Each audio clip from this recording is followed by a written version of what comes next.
What up, bro? Oh, it's another episode of BrandonJaneauShow. As you know, I am Brandon. Like always on all podcast platforms everywhere. BrandonJaneauShow. Social media, Instagram threads, Real BrandonJaneauShow. That's Real BrandonJaneauShow on Instagram and threads. Facebook, The BrandonJaneauShow. And of course, TikTok, BrandonJaneauShow. Go follow me on all those social media platforms. I would appreciate it if you did. Would appreciate it if you did. Yeah. Really, where you go is the YouTube channel, man. Brandon Janeau Show YouTube channel. Go subscribe, comment, like the vids, like the shorts. Would appreciate it if you do. It helps in the algorithm. Let's get into it, man. Today, obviously, it's Tuesday, so you already know. I believe sports. So much shit going on. We got the NFL free agency, trades galore, and I am going to try to keep my feelings in check when I talk about one particular moment that I need to address today. Um, when it comes to the NFL and trades and who's really under more pressure, or quote unquote, who doesn't have any more excuses. Also, I will be continuing my what should they do, and that is the Arizona Cardinals. Excuse me. Also, some basketball news. College basketball this weekend. We will officially find out who's in the tournament. Tournament starts next week. Can't wait for that. That's gonna be fun. But the tournaments are starting. The college conference titles are officially here.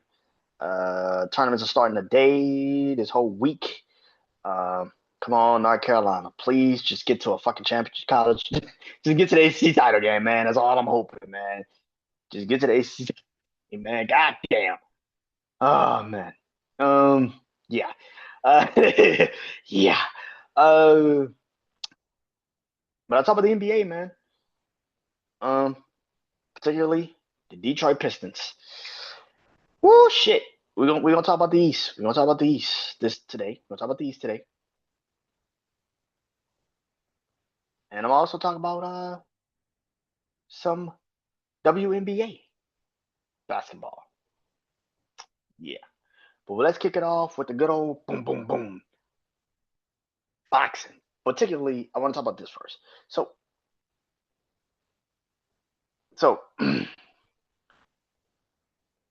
I watched the UFC uh, this weekend. I watched Max Holloway and Charles Oliveira, the BMF title fight.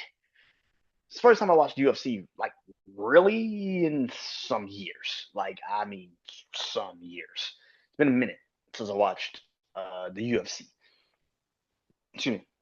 Um, it's kind of interesting to watch the UFC now. When I was a kid, man, the UFC used to be important. Like, it used to mean something. There was a time where the UFC was bigger than boxing. And when it comes to hand to hand combat sports, the UFC was bigger than boxing, bro. Like, I mean, super bigger than boxing. Wasn't even close. Um, they had the stars. They had the actual genuine reasons for why you wanted to watch it. Uh, every match made sense. But I don't know, man.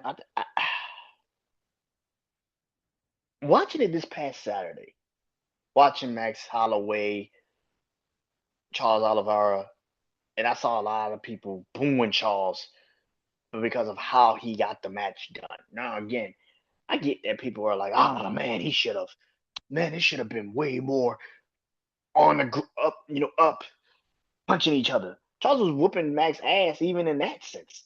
He was he was beating him faster to the punch in that sense. But I don't understand why people were mad. Like, they were booing this shit. And I get it. Max Holloway has had the last BMF fights where he has been toe to toe with somebody and they have slugged it out. But Charles is a fucking, you know, a real ground and pound type of performer. I don't understand why you thought that he was gonna stand in front of Mike Holloway and fucking go punch for punch with this dude. I didn't understand that decision. Like, I don't understand why people got mad at him for that. I don't understand it. He had every right to do what he did. I think he had every fucking right to do what he did. And I've seen that a bunch of times in certain UFC fights in the last couple of years. Actually have watched the UFC. There's certain people that you just are fucking mad at. Like, I remember, um, what fight was that? Masvidal and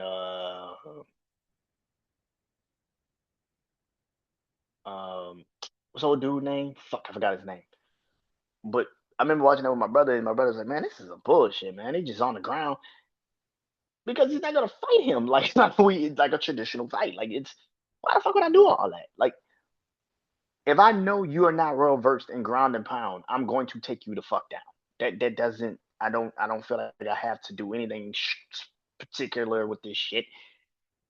And I didn't understand the booing. I just was like, bro, y'all come to a UFC fight, you must be casuals. I don't know why the fuck you thought that this man, if that's not what he does in the fight, why the fuck would I stand up and get punched in the face? That's stupid. That's just it's fucking stupid. I don't understand that shit, man. Anyway, but the UFC, watching it this past weekend, I'm sitting there and I'm like, there used to be a time where this shit used to be like a real thing. Like, you used to schedule shit around it. It was like a real feeling. And maybe it's because of how they have particularly moved in their political ties. I mean, you announced that you're having a fucking UFC fight at the White House in this climate, in this decision, like, like in this climate. Again, that is your personal business. But in this climate, y'all are having a fucking UFC, something that's supposed to be, I don't say fun, but a real like event, and you're going to the White House in this climate. I don't give a fuck about your political ties. That's just fucking stupid.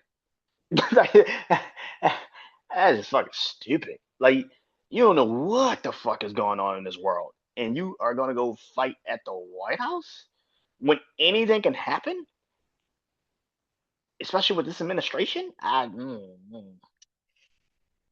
All I would say is the fighters, Dana White, everybody that's on that, on board to do this shit.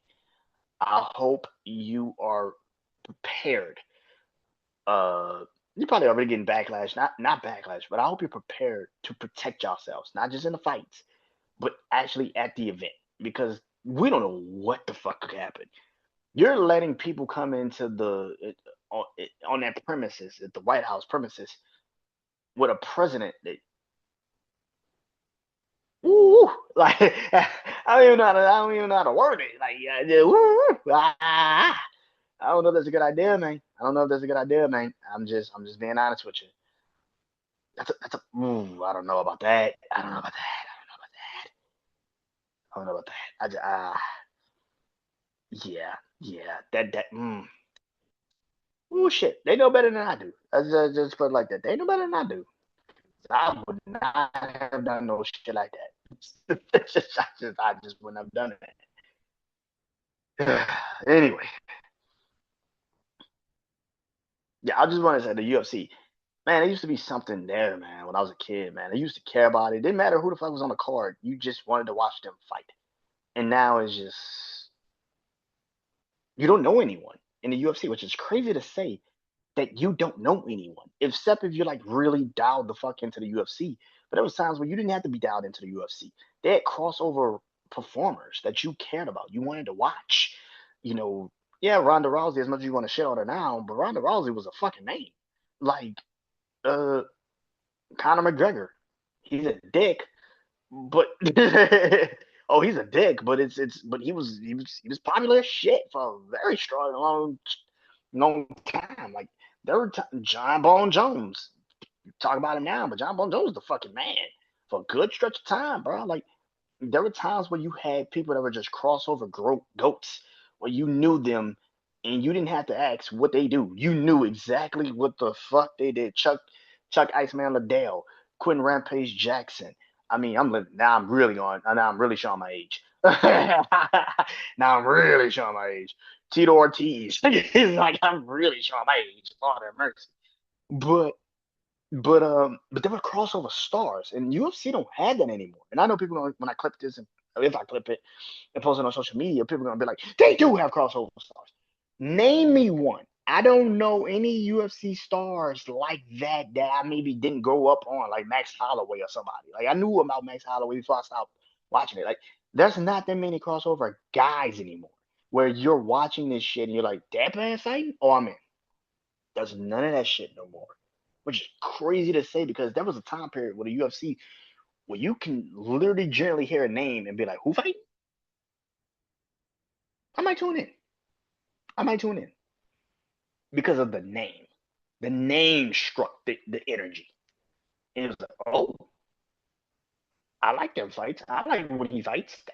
That motherfucker go. All right, I'll watch it. Yeah, man, let's do that. There's none of that anymore, which is crazy to say. And again, they haven't really put themselves in good favorable positions with the people. With of course, like I said, Dana White, how he's been moving, they haven't really put themselves in a good favorable position also to continue that momentum of that. And I think that is kind of where the situation is lying right now. So yeah, talk about hand to hand combat. Let's talk about the other sport that's hand to hand combat, and that is boxing. So this is the rumor. I don't know how close they really are to getting into the ring, or if this is true. Somebody said it's May 30th. Somebody's saying that they don't know. We won't know until they actually physically announce this fucking match. Let's just get that out the way. Devin Haney versus Rolly Romero. That is the unified title match at welterweight. That it seems that is the next logical matchup, which I said literally after Ryan Garcia had the fight with Mario Barrios, that I literally said Devin Haney's gonna go fight Rolly Romero. I literally said this. I said I don't. I said that's literally what the fuck the fight is gonna be. And I said Ryan Garcia's probably gonna go fight the other dude, and that's how we're gonna actually end up having a Devin Ryan fight finally, because they're gonna probably have to unify those titles. I mean, turn into undisputed. Somebody's gonna have to turn into undisputed at some point at welterweight. That is how I think we're gonna get the fight. I don't think they're ever gonna come. And even if then, I still think Devin might move up a little bit more before he goes into a fight with Ryan Garcia. Yeah. Anyway, the question becomes: is Devin trying to avoid Ryan, man? Is he trying to avoid him? Like, is he basically saying, I'm just not fighting that dude? Devin can say a lot of buzzwords, gaslight the fuck out of a lot of people, get people on social media to kiss his ass, get his fans to sit there and say, man, he'll beat the shit out of Devin. He'll beat the shit out of Ryan. All of that shit. I 100% agree with all that shit. I think Devin would beat Ryan the next time around. But at the same time, I have said this numerous fucking times. Devin got scared. Bill Haney and Devin Haney didn't just lose. They got their ass whipped. Devin got his ass whipped in that fight. And it wasn't like it was close. Devin got his ass whipped in that fight, bro. And like I said, it wasn't. Here's the crazy part: Devin was actually winning the fight. He just started doing dumb shit. He just started doing dumb shit and ended up getting fucking tagged. He was winning the fight. All he had to do was just avoid trying to be the bully. And he got bullied.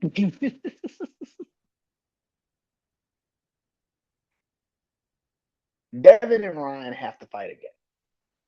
But I don't think Devin wants to fight Ryan. No matter how many times he sits there on social media or his pops or whoever creates the fan pages for him, he don't want to fight Ryan again, bro. If he can avoid him for, excuse me, a good stretch of their careers, he's going to do it. Never don't want to fight Ryan Garcia ever again.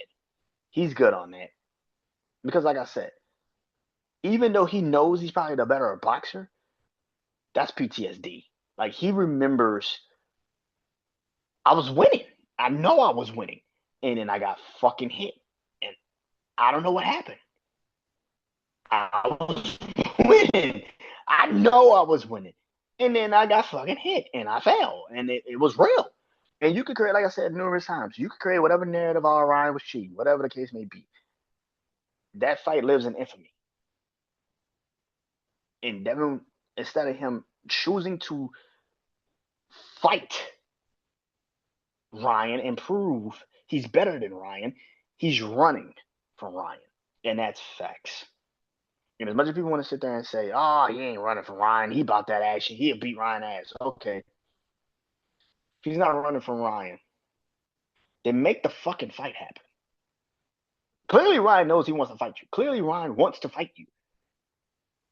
He ain't the one that has the reservations on his fight. You are. You're the one that's sitting there trying to make every excuse under the sun to not get in that ring with that man and go one-on-one with that man. Ryan beat your ass. He don't have to chase you. You have to chase him. You're the one that actually has to make the fight happen. And I said this literally the night when Rolly Romero beat Ryan Garcia. I said, that's all Devin needed. That's all Devin and Bill needed. They needed somebody to beat Ryan so they could sit there and say, why would we fight him? He's a loser. Told you he couldn't beat me because he was doping. That's the only way he could beat me. I knew this was coming. I said it the night when Ryan lost. I said, that's the excuse.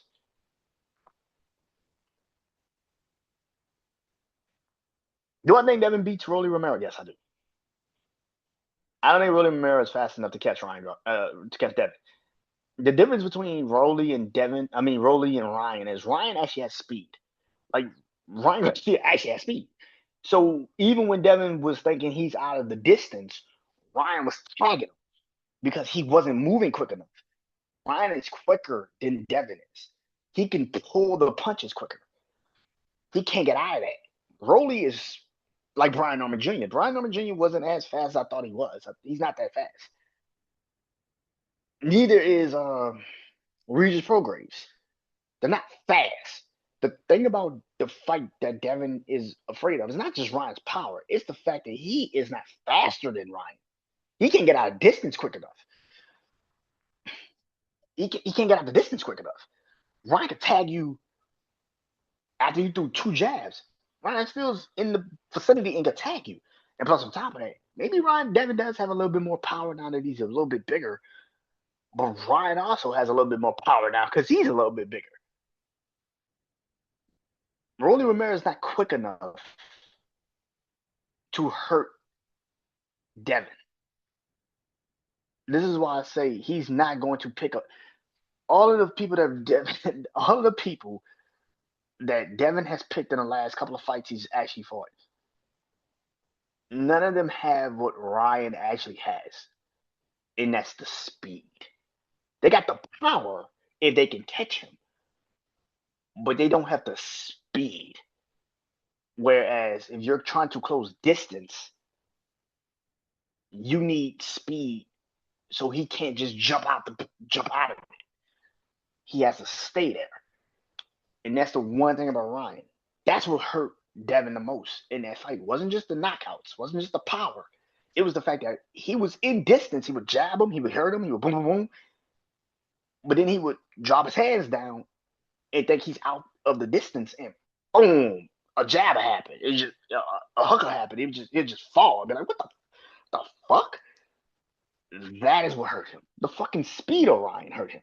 So all of these people he's fighting isn't going to help him with the speed of Ryan Garcia. And I don't think maybe that's why he's not fighting him. Because he's taking these big ass heavy hitters, and people are going to sit there and say, yeah, he's beating these heavy hitters. He's beating these knockout artists. That's not Ryan, bro. Ryan has the speed to catch you. That's why I said Devin would get his ass whooped if he fought Tank. Because Tank has the fucking speed. Like, Tank actually has the speed to catch you. That's why you shouldn't be fighting guys like that. I don't think Devin beat Shakur because Shakur could understand distance. If you don't hit Shakur early and actually force him to worry about that, he can beat you. He can, once he realized the distance that he has to travel to get you, what do we have to do here? Devin might have the power, but Shakur's got the boxing IQ. That's the difference. Like, again, like, listen, man, Devin is avoiding Ryan, and he has every right to do it because I don't think Ryan is better than Devin as a boxer. Fuck no. But the one thing Devin cannot stop, and the one thing that he cannot stop, is not the fucking hook, it's the speed of the hook. He can't get the fuck out the distance fast enough to to withstand a punch from Ryan Garcia, and he knows that. He knows that. It's not the power, because he's fighting powerful hitters. It's not the power, it's the speed. And you're not going to figure that out until you get into the ring with Ryan Garcia. And that is why I think he's never going to do it, because every person that he's probably training with or boxing with or something like that, they don't have the speed of Ryan with the power of Ryan. And that is why he will never fight Ryan Garcia ever again.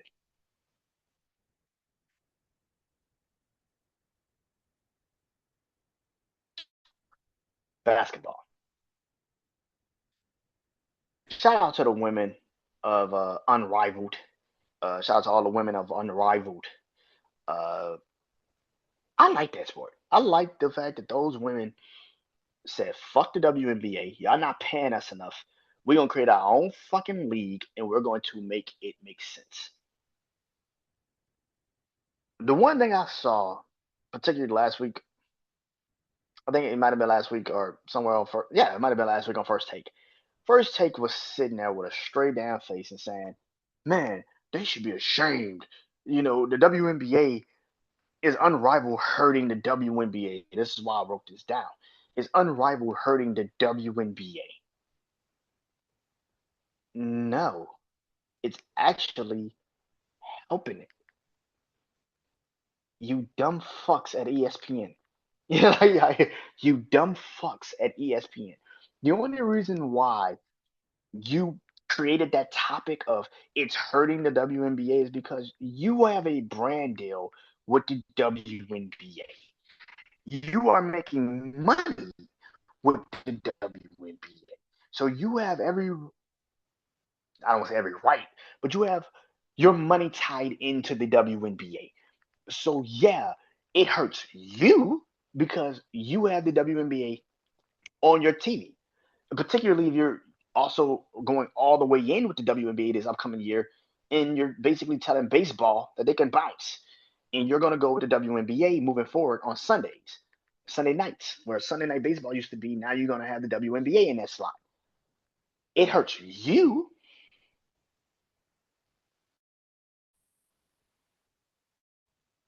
It fucks your agenda up. It takes your agenda off.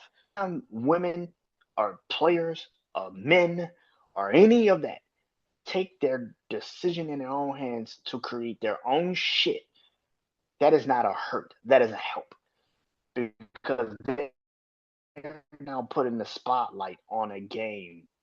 Everybody knows basketball. Everybody watches basketball. But this is a new generation of women that's like, shout out to the Lisa Leslie's, the Cheryl Swoops, the Diana Taurasi's, the Sue Bird. Shout out to all of them. The Diana Charleses, all of them. Shout out to all of them, man. Shout out to every single one of the Maya Moores. Shout out to Candace Parker. Shout out to all of them. But we ain't them. We know our worth out here in these streets. We know what we can get out here in these streets. We know what we can do out here in these streets. And they have made a fucking league. And that fucking league is having a fucking ball. I ain't never seen too many people talk about WNBA or the women basketball like they talk about Unrivaled. Like they talk about this shit. There was times where during the All-Star game this year for the NBA, the men, where they were like, I want them to do a one-on-one like competition for the All-Star weekend. Like Saturday nights, you have a one-on-one competition. You know why? Because Unrivaled was doing it. Unrivaled had a one-on-one competition between two of the best players on each team. Go get it. Let's see who really is the best of the WNBA. Let's really see that shit. And I am all for it. If the NBA want to adopt that formula going into next year's All Star Weekend, my nigga, let's do that. Let's do that. But this is why I say Unrivaled actually helps the WNBA. It doesn't hurt it because you now have women that you probably weren't paying attention to, maybe in the WNBA, or the headlines that they were pushing was very a certain person centric. Now you have a league where it's not about just this one person, it's about the league. You have women of all types of different teams in, spring.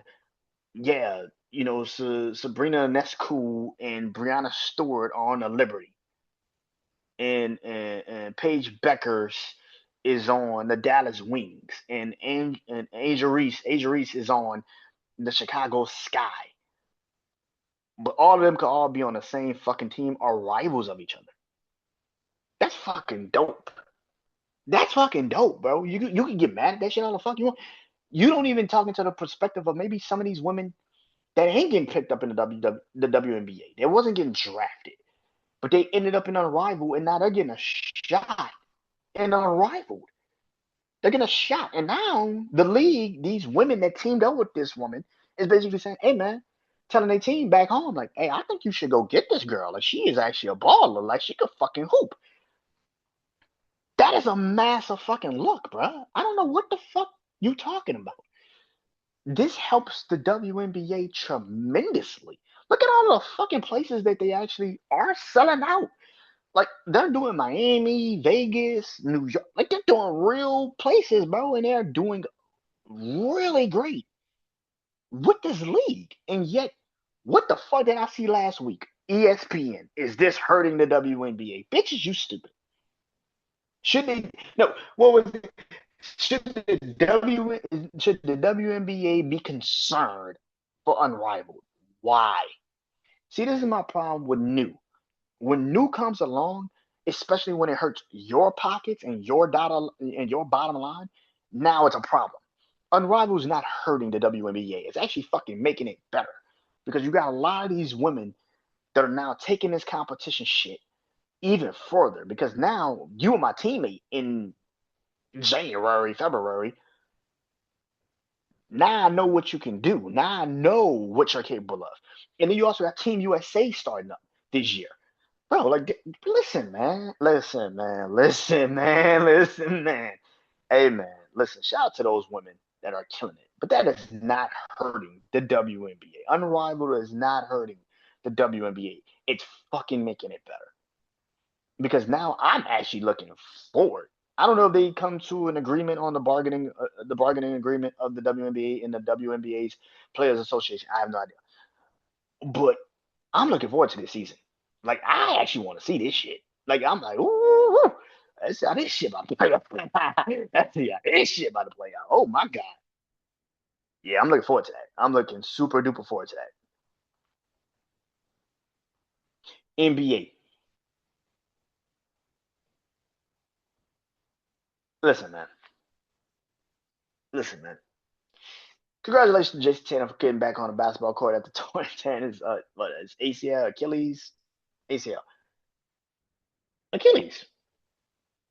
One of them. I don't remember which one, but shout out to him for getting back on the basketball court. The East is still wide open. You got Boston, Knicks, Pistons.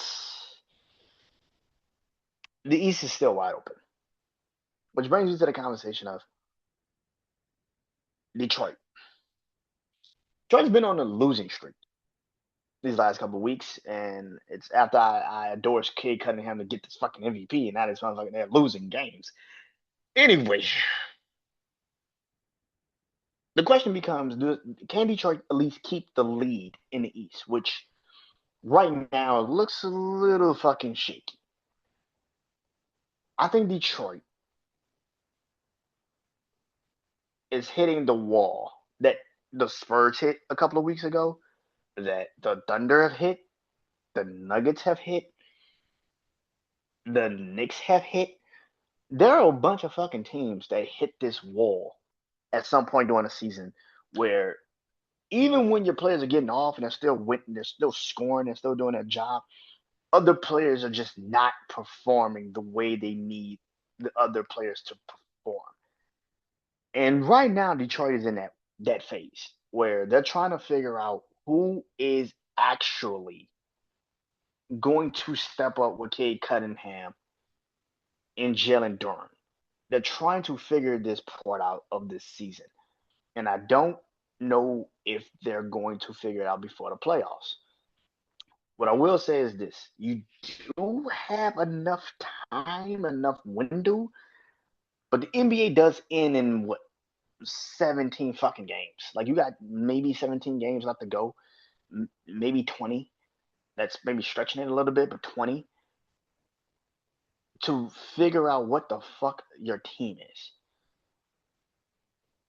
If you ask me right now, do I think Detroit is in a world of trouble? Cleveland with James Harden and Donovan Mitchell. You got, of course, like I said, Jason Tatum now back. You got, of course, the Knicks.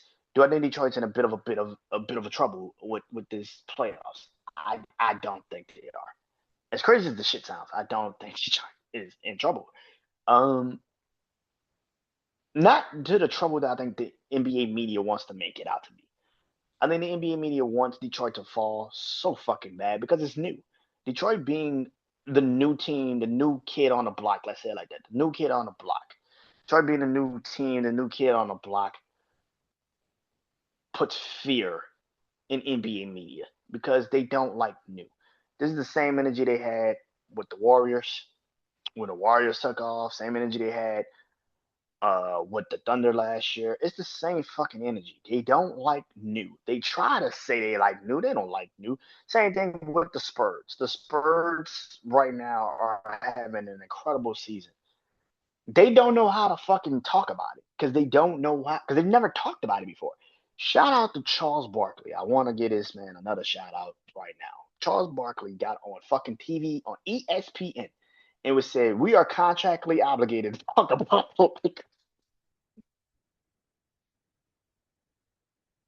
Yo, shit, I'm fucking laughing. Because he's telling no lies, bro. Like, Kenny Smith was like, oh, no, we're not contractually obligated. I guess the fuck we are. Stop talking like we're not contractually obligated to talk about these motherfuckers. He was telling the truth, and they try to immediately put a kibosh on that. No, man, he's right. Just like the NFL has to, like the NFL media got to talk about Dallas, or baseball media got to talk about the Yankees or now the Dodgers. You sit there and say that's ratings pop. It's not ratings pop, bro. It's fucking boring. And it tells me that's all the fuck you know. Yes, are they the bigger brand? Yeah, but that doesn't mean just because it's bigger doesn't mean it's better. And that's where the fuck the problem lies. Charlotte Hornets went out here and had a phenomenal winning streak for a good stretch of time. I think it just ended maybe like a game or two ago. Nobody talked about them. Nobody. Because they're in Charlotte. If this was the Lakers, this should have been talked about for fucking 3 weeks. It should have been leading story on ESPN. Lakers on a 10-game winning streak. Like, what the fuck? Who cares? Like, this,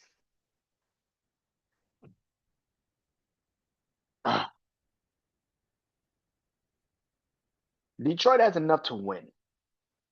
The question is, Detroit has enough to win. The question is, when they get to that point, will that enough kick in? And what I mean by kick in, I mean, is it all going to be on Cade Cunningham and Jalen Durham to get them to at least the Eastern Conference Finals this year, or are they all going to continuously be a team? Right now, where it feels like they have fucked up tremendously is that it doesn't feel like a team anymore. It feels like they have Cade Cunningham and Jalen Durham, and they're asking them to do way more than they can fucking do right now. But in the playoffs, it's basically what the fuck is going to happen. So are you ready? And that's where the conversation lies. But I still think Detroit at least gets to the Eastern Conference semifinals. I think Detroit could get to the Eastern Conference semifinals. Depending on who you play at this moment, best bet is you play the Knicks. If I am the Detroit Pistons, I am rooting, and I mean fucking rooting for the New York Knicks to fall to four. I am rooting for this shit. You know why? If I got the one seed, I know I could beat Detroit. I know I could beat the Knicks. I know I could beat the Knicks. Playoff basketball, you don't have enough. The Knicks don't have enough to physically stop Detroit. And that's not just regular season shit. I mean that in the playoff sense. Because you got to remember, this shit went to 7 games last year in the first round. You don't think it go 6 or 7 this year? You're delusional if you don't.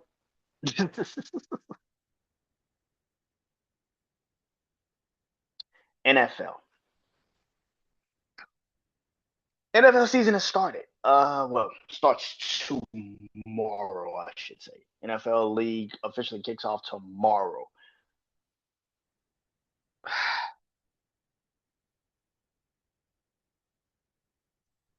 There have been some moves, some great moves, some moves, some what the fuck moves. But there's one thing I want to talk about. I'll get into the NFL shit later when I do my own. I do like a special or something on it.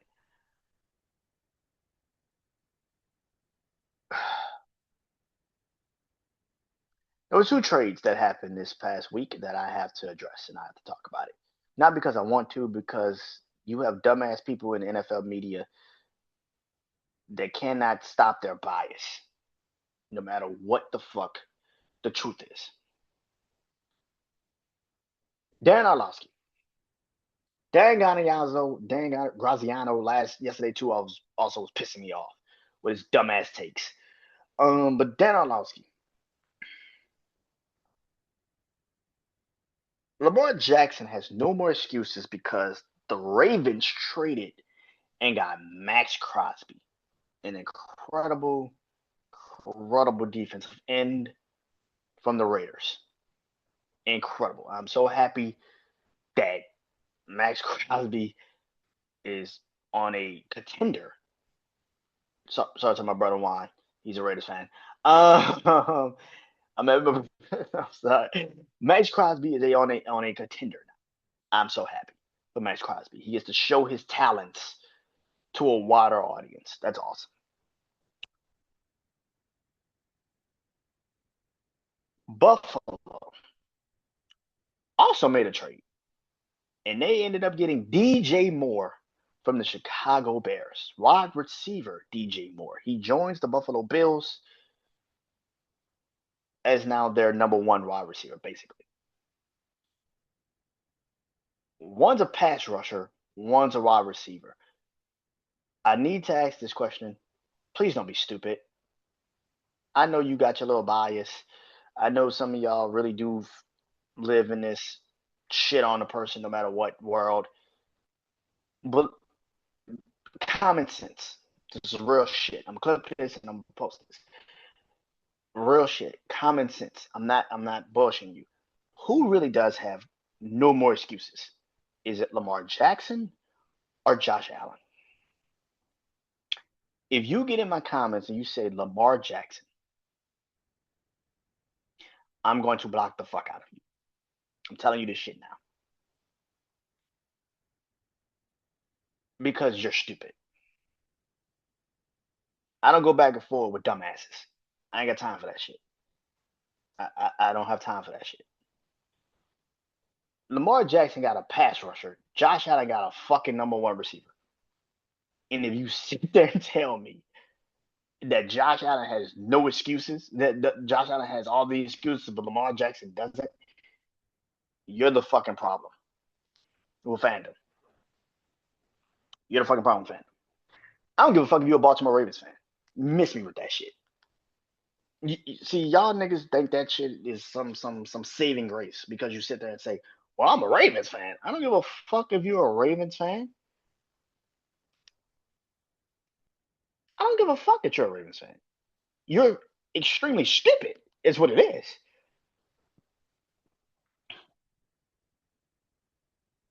That don't save you. He's like, that don't save you. That's like saying I'm a Cowboys fan. And nigga, the fuck? Like the fuck? Lamar Jackson. Let me explain why this is a stupid fucking thing for Dan Orlovsky to say. And this is what I really truly feel. Lamar Jackson has not had any excuses from the day they realized Lamar Jackson can actually play the quarterback position probably better than they ever thought he could. The excuses for Lamar Jackson died the day he took the Ravens to the playoffs. And I don't mean when he won the number one seed that 1 year. No, when he took them to the playoffs against the Chargers and it lost against the Chargers, that was the day his excuses died. Nobody said it out loud, but that was the day the excuses died because they didn't think he would grow into what he became. That's facts. That is the day his excuses died. Now, the problem with that is, in every year they've tried to sit there and pretend like, oh nah, but if he did this, he would no, no. The day Lamar Jackson lost to the Chargers was the day his excuses died. And ever since then, they try to use buzzwords, gaslight words, basically, to try to sit there and say, but Lamar has to just do this and do that. No, no, he doesn't. This man won a unanimous MVP the next fucking year when everybody was shitting on him and still telling the Ravens, I don't know if he's the right quarterback for you. And they still was shitting on him. They still was telling the Ravens that he's not the right choice at quarterback. This man won unanimous MVP. The excuses died. There was no more excuses. Lamar Jackson has outplayed their expectations, and that is why they can sit there with a straight face on camera every fucking time Lamar Jackson name get brought up and say, well, he's supposed to do this. Why? Lamar Jackson got the same situation Joe Burrow got. Now he got no offensive line. He has one receiver. The tight end that you chose to pay is up there in age, and you decide to give him a contract for loyalty and not because of production. And yes, Lamar Jackson had a really good defense for a good stretch of his career. And for the last 2 years, that defense has fucking sucked. That's why the Max Crosby deal is a good deal for the Ravens, because you needed a fucking pass rusher like ASAP. The secondary ain't the problem. It's the getting to the quarterback was the problem for the Ravens.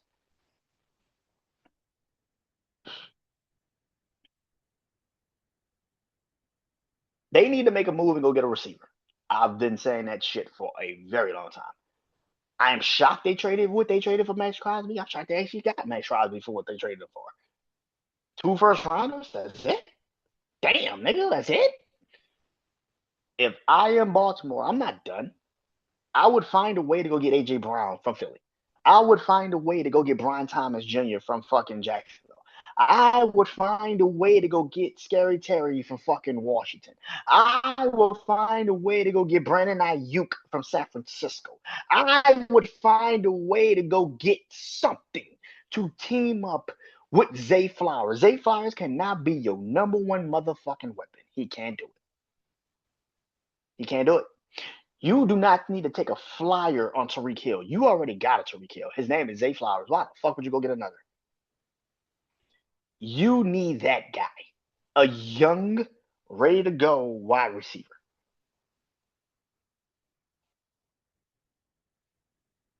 Baltimore needs to help Lamar Jackson. But even if he doesn't get the help,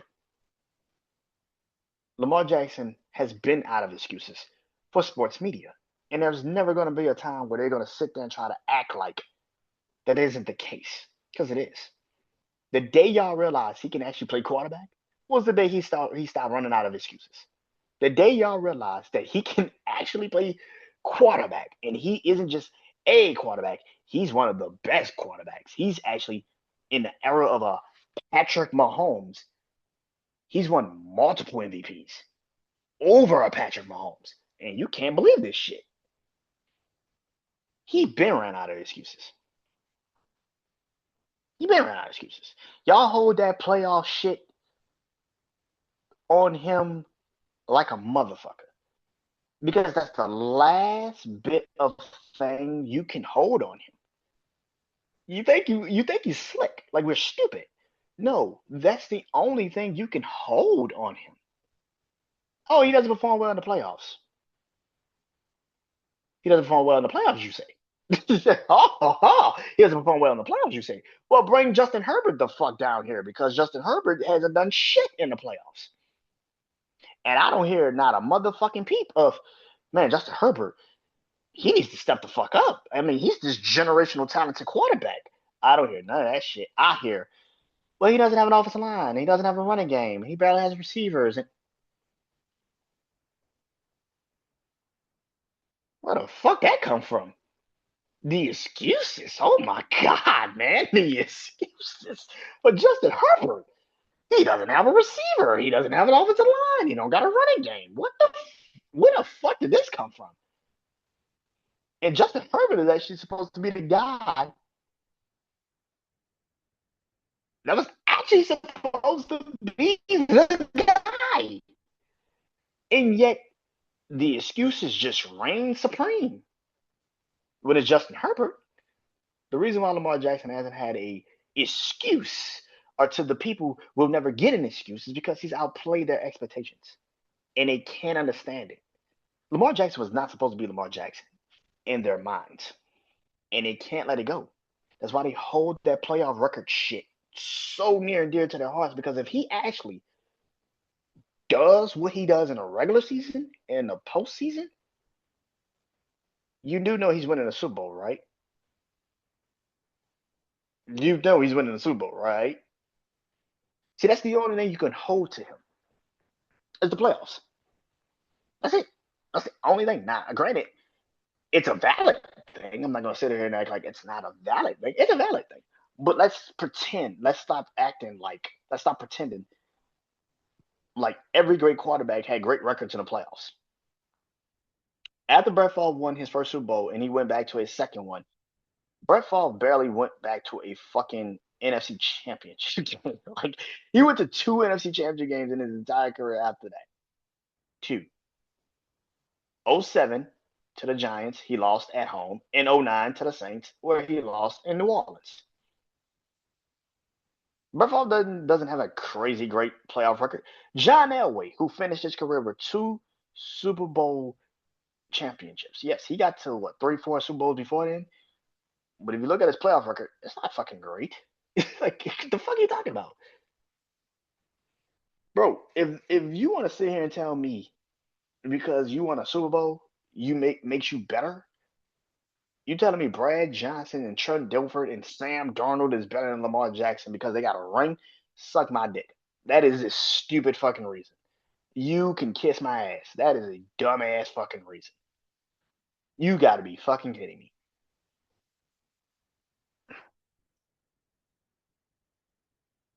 I can't do this with people. You're lying. You're lying. The only reason why people still hold Lamar Jackson to some unrealistic standard is because of the playoffs. That's it. Outside of that, outside of that, there's a reason to sit there and act like Lamar Jackson isn't one of the best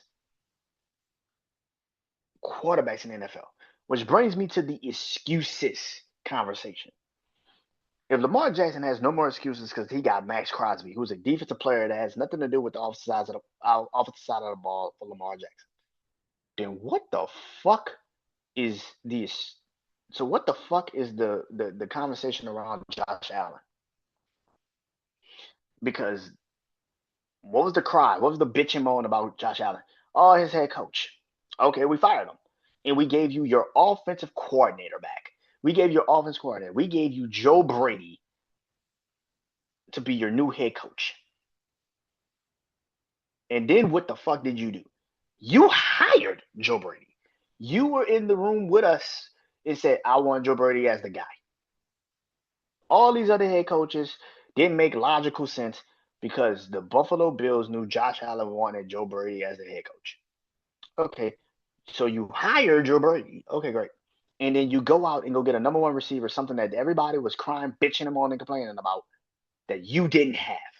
And you go get DJ Moore. Now, the excuse is going to be on DJ Moore. It's DJ Moore's fault. It's DJ Moore's fault if he doesn't win. If the Buffalo Bills don't win this year, it's going to be on DJ Moore. I promise you that shit.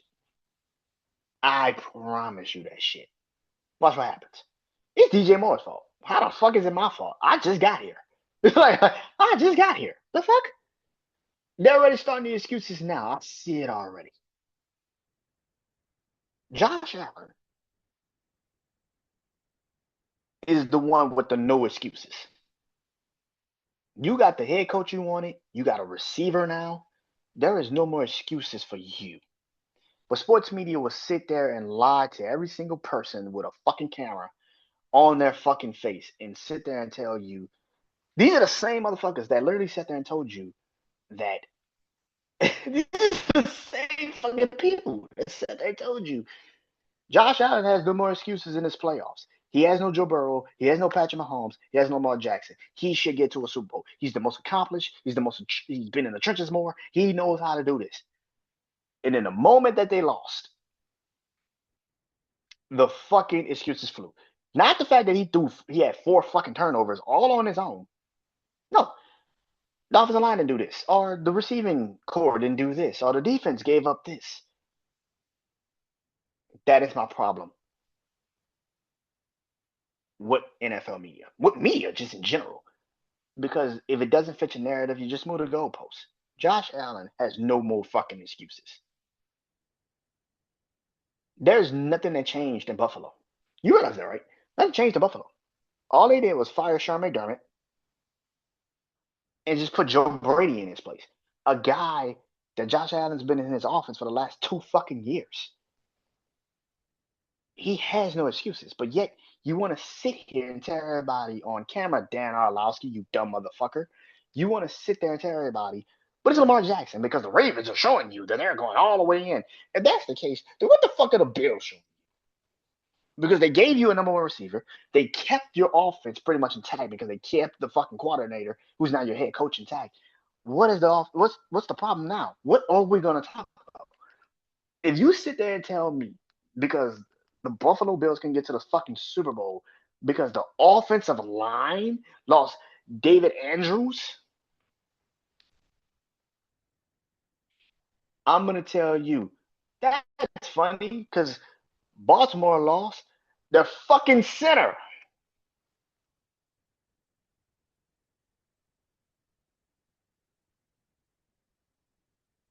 Excuses like assholes. Everybody has one. Everybody has one. I'm sick of this who's excuse shit. Because I could get on here and tell you right to your face, like I just did, that the Buffalo Bills with Josh Allen has no fucking excuses. You sat there for a week, 2 weeks straight, said Josh Allen has no excuses. He has to get to a Super Bowl. And in the moment he loses, well, it's the defense's fault. And it's the receiver core's fault. And he doesn't have enough weapons. And he doesn't have an offensive line. And James Cook just didn't run the ball effectively. And, what? What the fuck? What? I guess. I guess. What should they do? Cardinals. Arizona Cardinals have a new man in charge. Matt. No, not Matt. Mike LaFleur. Matt is his brother. Mike LaFleur is the new head coach in charge of Arizona Cardinals. But he's got a lot to deal with. I mean, they have officially released Kyler Murray, uh, who was their starting quarterback for a very long time. Now Kyler Murray is no longer a part of the team. They released Kyler Murray, and now they're looking for a quarterback. And they draft third overall in this upcoming draft. First things first. Mike LaFleur. Listen, the man had the number one offense in the league last year. I know a lot of people think it was Seattle, but it's the Rams. The Los Angeles Rams was the number one offense in the league. The one knock on Mike LaFleur last year that I will say is the running game was just not there. There was times last year with the Rams that the running game was not fucking existent. Like you had Blake Corum, you had Kyrie Williams, and you just fucking chose to not run the ball. I don't know what the fuck you do. Like, take the pressure off of fucking Matthew Stafford, bro. You don't have to always throw the ball or the Puka Nakua every 5 fucking minutes. Like, that's crazy, bro. Anyway, I don't know if he was the offensive coordinator last year. Not last year, not last season, but the year before that, because Kyron Williams was actually having a good season last year. And Blake Corum. I don't know what the fuck happened. He just stopped running the ball last year, this last season. He just stopped running the ball. And if I'm tripping, Rams fans, call me out. If I'm tripping, call me out. Because I'm watching this shit and he just stopped running the ball. Like it was times where he didn't even try to run the fucking football in games. It's just like, what the fuck are you doing?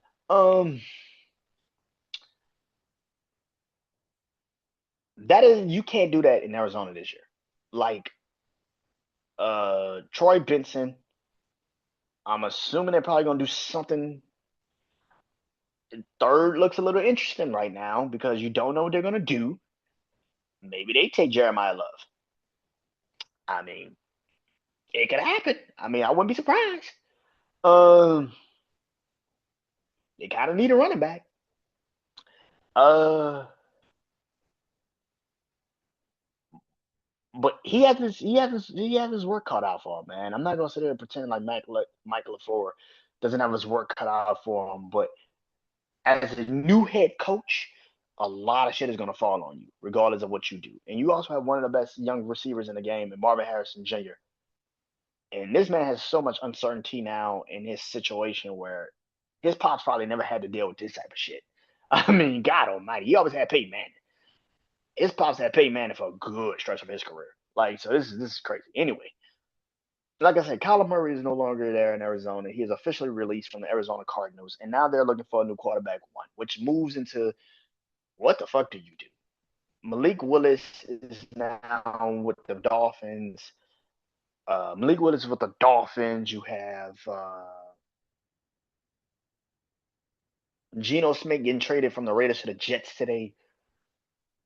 Tours with Atlanta.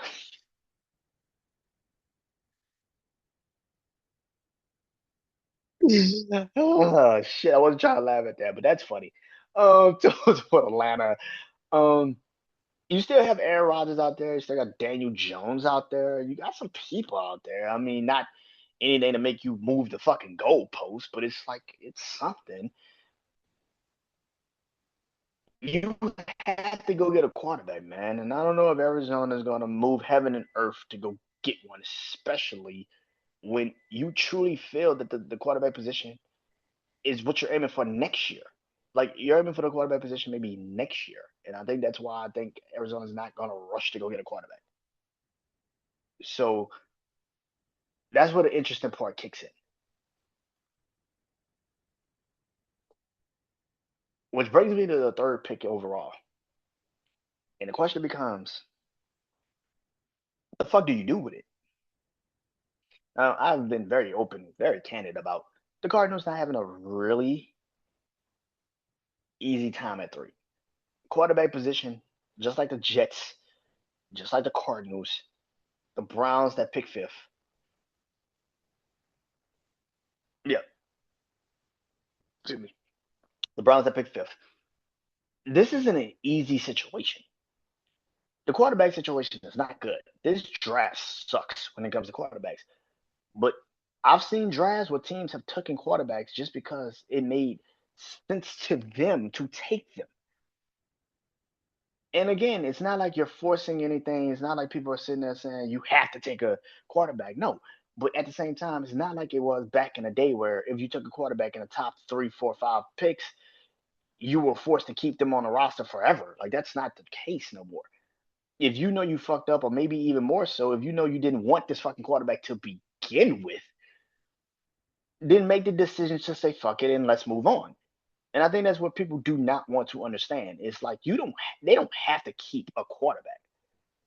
Even if you draft them third overall, it's not like you're not gonna be at the number one spot maybe next year. Like people are sitting there saying that they're gonna be at the number one spot maybe next year. They're probably gonna be at the number one spot next year, which hopefully the draft class is better. I'm not saying you have to take Ty Simpson third or Carson Beck third.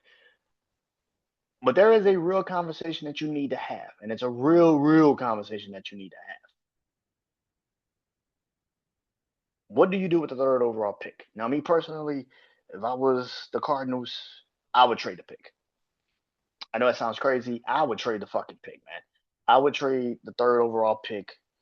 Uh, I would trade the third overall pick. I'm sorry. I would trade that shit like tomorrow. The reason why I would trade the third overall pick is because what the fuck is the value on the third overall pick right now? It's more valuable probably right now to a team, let's say, like the Patriots or the Eagles or one of these contenders that looks at the draft and probably thinking in their heads, man, we could probably take a Ruben Bain. Man, we could probably take such and such. Like at this point in time, I would not be surprised if the Cardinals look at this situation and say, man, third overall, we could trade this shit.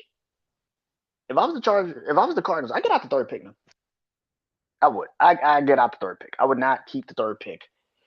I trade it. There's no reason to keep it. Like, what are we doing? You're not taking a quarterback, which you desperately fucking need.